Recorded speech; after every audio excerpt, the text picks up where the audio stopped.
பிரியமானவர்களே, ஆண்டவராகிய இயேசு கிறிஸ்துவின் நாமத்தினாலே உங்கள் யாவரையும் அன்போடு கூட நான் வாழ்த்துகிறேன். ஆண்டவர் கிருபையாய் நமக்கு கொடுத்த இந்த புதிய நாளுக்காக முதலாவது நாம் ஆண்டவருக்கு நன்றி சொல்லுவோம். நீதிமானின் சிரசின் மேல் நித்திய ஆசீர் வந்திறங்குமே, கிருபை நன்மைகள் தொடருமே, கேட்பது கிடைக்குமே. கிருபை நன்மைகள் தொடருமே, கேட்பது கிடைக்குமே. கர்த்தரை நம்பியே ஜீவிப்போம், கவலை கஷ்டங்கள் தீர்ந்திடும், கைவிடா காத்திடும் பரமனின் கரங்களை நாம் பற்றி கொள்வோம். இந்த நாளுக்கு இந்த ஆண்டவர் கொடுக்கிற ஒரு வார்த்தை நீதிமொழிகளின் புஸ்தகம் 18ஆம் அதிகாரம் 10வது வசனம். நீதிமொழிகள் 18:10. கர்த்தரின் நாமம் பலத்த துருகம், நீதிமான் அதற்குள் ஓடி சுகமாய் இருப்பான். இந்த காலை வேளையில் ஆண்டவருடைய வார்த்தை சொல்லுகிறது, கர்த்தருடைய நாமம் பலத்த துருகம் என்று சொல்லி.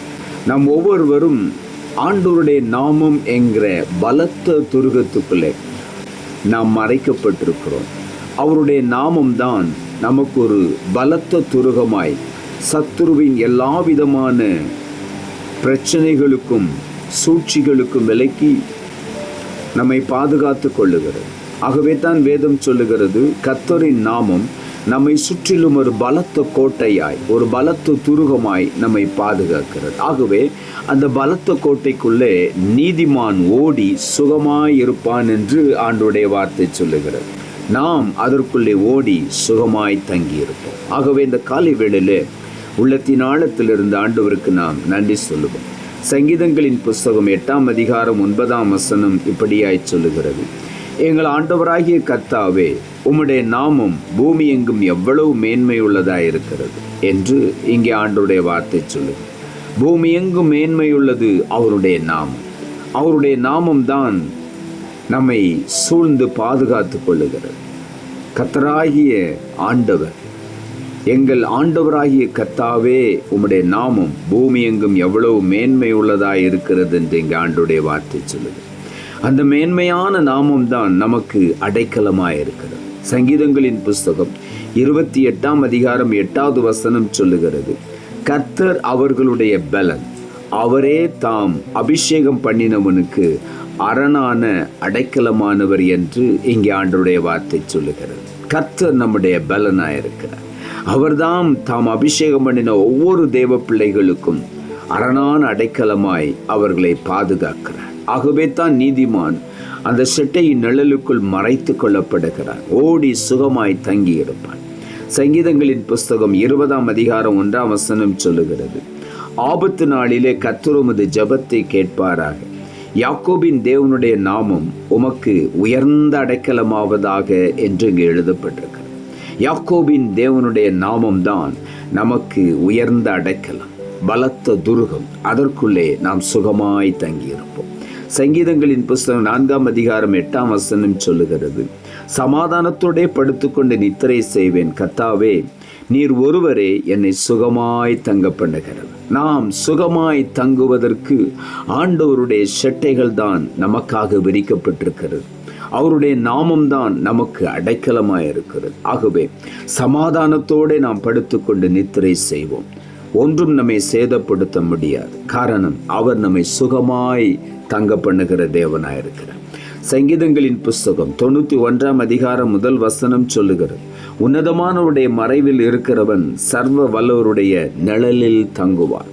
ஆண்டவருடைய நிழலுக்குள்ளே நாம் எப்பொழுதும் தங்கி இருக்கிறோம். ஆகவே அதுதான் நம்முடைய பலத்த துருகமாய் இருக்கிறது. நாம் அந்த நிழலுக்குள் ஓடி சுகமாய் தங்கி இருப்போம். ஆகவே இந்த காலை வேளையில் நம்மேல் இருக்கிற உன்னதமான தேவனுடைய நிழல், சர்வ வல்ல தேவனுடைய நிழல் என்றும் விலகாமல் நம்மை பாதுகாத்து கொள்ளுகிறது. ஆகவே இந்த காலை வேளையில் உள்ளத்தின் ஆழத்திலிருந்து நாம் ஆண்டவருக்கு நன்றி சொல்லுவோம். அவருடைய நாமம் நமக்கு ஒரு பலத்த துருகம், பலத்த கோட்டை.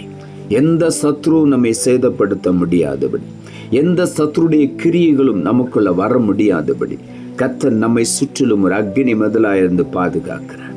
பலத்த கோட்டையா இருக்கிறார். எதுவும் நம்மை சேதப்படுத்த முடியாது. அந்த கோட்டையை தாண்டி எதுவும் நம்மை அணுக முடியாது. அப்படித்தான் ஆண்டவர் ஒவ்வொரு நாளும் நம்மை பாதுகாக்கிறார். ஆகவே இந்த காலை வேளையில உள்ளத்தின் ஆழத்திலிருந்து ஆண்டவருடைய நாமத்திற்காக நன்றி சொல்லுவோம். அவருடைய நாமம்தான் நமக்கு விடுதலை தருகிறது, பாதுகாப்பை தருகிறது, சுகத்தை தருகிறது, பலத்தை தருகிறது. அவருடைய நாமத்தை சொல்லி கூப்பிடும் பொழுதெல்லாம் அவர் நமக்கு சமீபமாய் வந்து விடுகிறார். ஆகவே எதை குறித்தும் கவலைப்படாதபடி ஆண்டவரை மாத்திரம் நோக்கி பார்ப்போம். அவருடைய பரிசுத்த நாமத்தை நாம் உயர்த்தி கொண்டே இருப்போம். அவருடைய நாமம் பலத்த துருகம். ஆகவே இந்த காலை வேளையில உள்ளத்தின் ஆழத்திலிருந்து ஆண்டவருக்கு நாம் நன்றி சொல்வோம். நம்மை அவர் தம்முடைய சட்டை நிழலுக்குள் மறைத்து காத்து கொள்ளுகிறார். நீதிமான் அதற்குள் ஓடி சுகமாயிருப்பான். ஆண்டவர் அவனை சுகமாய் தங்க பண்ணுவார். ஆகவே இந்த காலை வேளையில உள்ளத்தின் ஆழத்திலிருந்து ஆண்டவருக்கு நாம் நன்றி சொல்லுவோம். நாம் ஜெபிப்போம். அன்புள்ள ஆண்டவரே, கிருபையானீர் கொடுத்த இந்த புதிய நாளுக்காய் மறுபடியும் எமக்கு நன்றி சொல்லுகிறோம். ஆண்டவர் கொடுத்த ஜீவனுள்ள வார்த்தைக்காக நன்றி. கர்த்தரின் நாமம் பலத்த துருகம், நீதிமான் அதற்குள் ஓடி சுகமாயிருப்பான் என்ற வார்த்தையை கொடுத்தேன். வசனத்தை கேட்டுக்கொண்டிருக்க ஒவ்வொருடைய வாழ்க்கையிலும் சுகமாய் தங்க பண்ணுகிற உம்முடைய செட்டை நிழலுக்குள் ஒவ்வொருவரை நீர் மறைத்துக் கொள்ளும். உம்முடைய நாமத்தை நாங்கள் சொல்லும் பொழுதெல்லாம் அந்த நாமம் எங்களை சுற்றிலும் ஒரு பெரிய கோட்டையாய் எங்களை பாதுகாக்கிறது. ஆகவே ஆண்டவருடைய நாமத்துக்கு நாங்கள் நன்றி சொல்லுகிறோம். நீதிமான் அதற்குள்ளே ஓடி சுகமாயிருப்பான். அந்த செட்டை நிழலுக்குள்ளே பாதுகாக்கப்படுகிறார்கள் என்று இந்த காலை வேளையில் எங்களோடு கூட நீர் பேசினீர். இப்பொழுதும் ஆண்டவரை ஒவ்வொருவரையும் அவ்விதமாக நீர் பாதுகாத்துக் கொள்ளுகிறபடினால் உமக்கு நன்றி. நீரே ஒவ்வொருவருக்கும் அரணும் கோட்டையும் ஆயிருந்து ஒரு தீங்கும் அணுகாதபடி காத்து கொள்ளுகிறீர். அதற்காக உமக்கு ஸ்தோத்திரம். அது மாத்திரமல்ல, நீதிமானை ஆண்டவர் ஒருபோதும் தள்ளாட விட மாட்டேன்.